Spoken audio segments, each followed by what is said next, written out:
Easy cooking চ্যানেলে আপনাদের সবাইকে স্বাগত। আজকে আমি রান্না করছি পাবদা মাছের আদার ঝাল। আপনাদের হয়তো দেখে মনে হতে পারে পাবদা মাছগুলো হলুদ কেন। হলুদ এই কারণে যে আমার হাজব্যান্ড আগের দিন বাজার থেকে পাবদা মাছটা নিয়ে এসেছিলো, কিন্তু আমার শরীরটা ভালো না থাকার জন্য আমি রান্নাটা করে উঠতে পারিনি।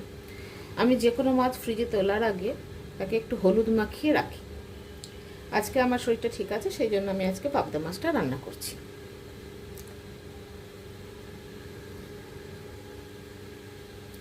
পাবদা মাছটাতে প্রথমে পাবদা মাছটাকে ফ্রিজ থেকে বার করার পর আমি আবার সেটাকে ভালোভাবে জল দিয়ে ধুয়ে নিয়েছি, নিয়ে শুকিয়ে নিয়েছি। এরপর এতে আমি দিচ্ছি হাফ টিস্পুনের মতন নুন। এখানে 6খানার মতন পাবদা আছে, মাঝারি সাইজের দেশি পাবদা, খুব যে বড় তা নয়। আর হাফ টিস্পুনের মতো হলুদ, আর দেব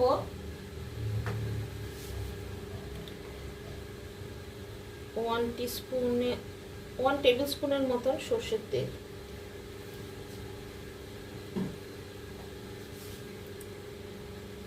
হাফ টিস্পুনের মতন লেবুর রস।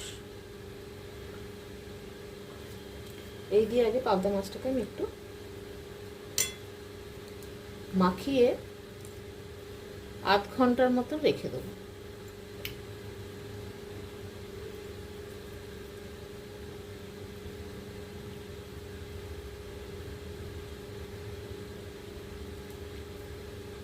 পাবদা মাছ খুব নরম মাছ, খুব নাড়াচাড়া করলে বা ইয়ে করলে ভেঙে যাওয়ার সম্ভাবনা, সেই জন্য আমি পাবদা মাছটা ভাজবো না।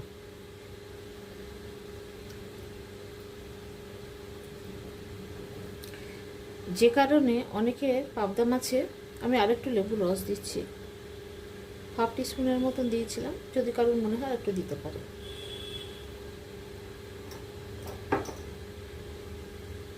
এই নুন হলুদ এগুলো সকলে নিজেদের আন্দাজ মতন দেবে।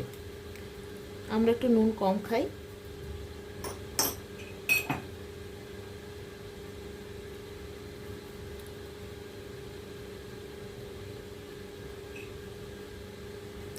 এই অবস্থায় আধ ঘন্টার মতন আমি রেখে দেবো।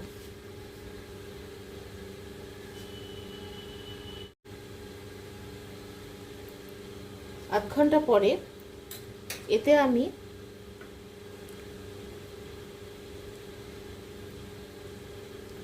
এই 1 টিস্পুনের মতন আদা বাটা দেব, এবং সেটাকে এর সাথে ভালো করে আদা বাটাটা আমি আদা আর লঙ্কা একটু তেল দিয়ে বেটে রেখেছি, বেটে এটাকে রেখে দিয়েছি, এবং সেইটা দিয়ে আমি এটাকে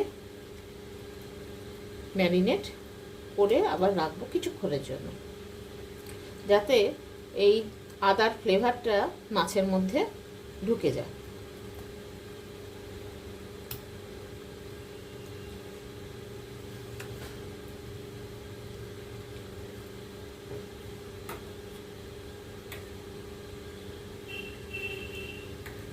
অল্প একটুখানি আদা দিলাম, তাহলে সব মিলিয়ে মোটামুটি 1 টিস্পুনের মতনই আমি আদা দিয়েছি।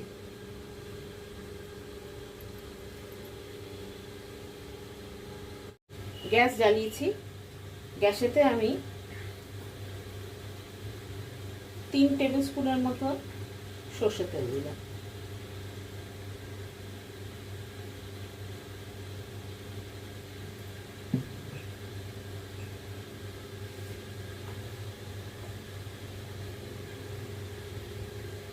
তেলটাতে হালকা ধোঁয়া উঠছে, তেলটা যাতে না ছড়ায় সেই জন্য আমি একটুখানি নুন দিয়ে দিই। আর পাবদা মাছ তো এমনিতে তেলে পড়লে ভীষণ ফাটতে থাকে।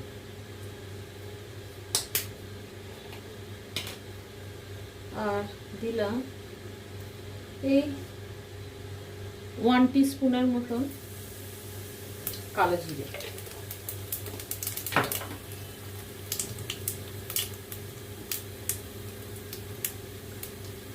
এবার আমি দুটো মাঝারি সাইজের টমেটোকে বেটে রেখেছি, তার সাথে লঙ্কা দিয়েছি, আর হাফ ইঞ্চির মতন অল্প আদা দিয়েছি। নিয়ে এটাকে আমি মিক্সিতে বেটে নিয়েছি। এটাকে আমি এবারে তেলের মধ্যে দিয়ে দেবো।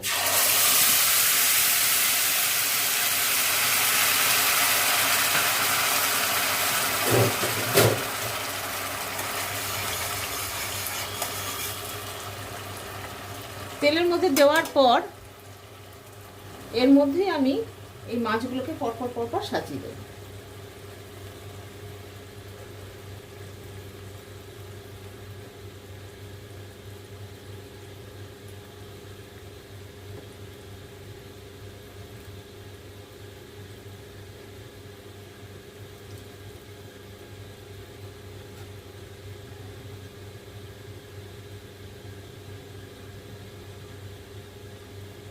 কড়াইটা একটু ছোট হয়ে গেছে। এরপর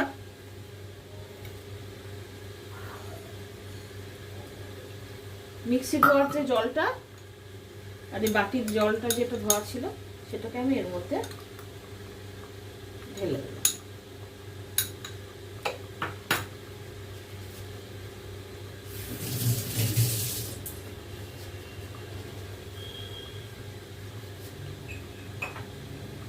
দিলাম হাফ টিস্পুনের মতন হলুদ গুঁড়ো,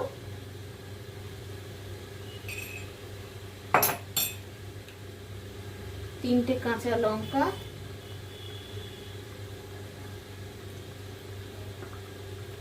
আর কিছুটা ধনেপাতা ওপর থেকে দিয়ে দিলাম।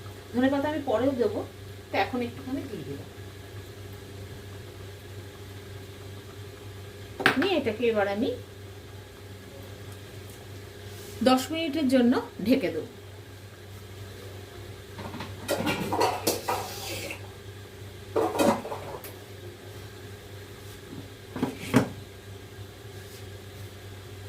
দশ মিনিট পরে আমি আসছি আবার।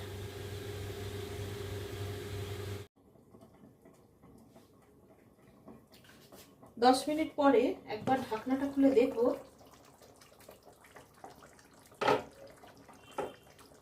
কিরকম অবস্থা। একবারটি করে এরকম করে কড়াইয়ের হাতল ধরেই নামিয়ে দেবো, নাড়িয়ে দেবো, কেননা এগুলোকে খুব খুঁটি দিয়ে নাড়াচাড়া করা যাবে না।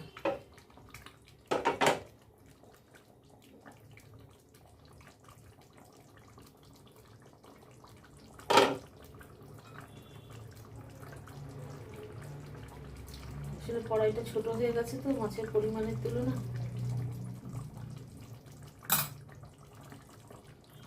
এইটা রান্নাটা করতে বেশিক্ষণ সময় লাগে না, কিছুই নেই রান্নাটার মধ্যে। অল্প একটুখানি আদা, অল্প একটুখানি টমেটো, একটু ধনেপাতা, এই সবই বাড়িতে থাকে, আর রান্না করতেও বেশিক্ষণ সময় লাগে না। কাউকে খেতে দিতে দিতেই এই রান্নাটা হয়ে যায়।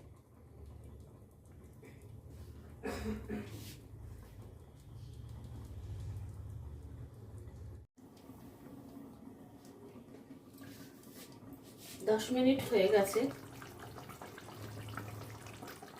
চারদিক থেকে দেখুন তেলটাও ছেড়ে এসছে। নাড়িয়ে নেব যাতে তলাটা না লাগে।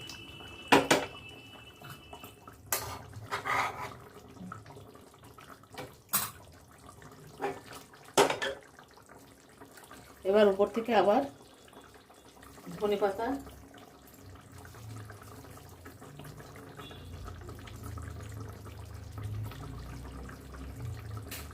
দেবো।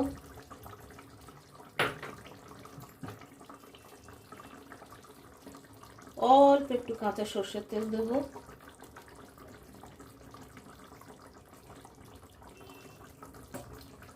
এই 1 টিস্পুনের মতন দিয়েছি। আর গ্যাসটা নিভিয়ে দেওয়ার পর এই লেবুর রস অল্প একটুখানি নিয়ে কিছুক্ষণ এটাকে ঢাকা দিয়ে রাখবো, নিয়ে গরম গরম পরিবেশন করব।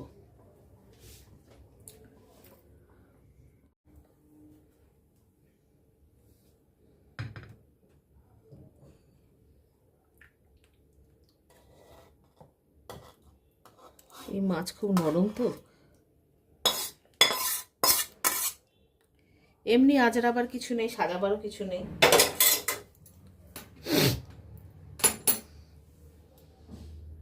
এই হলো পাবদার আদার ঝাল।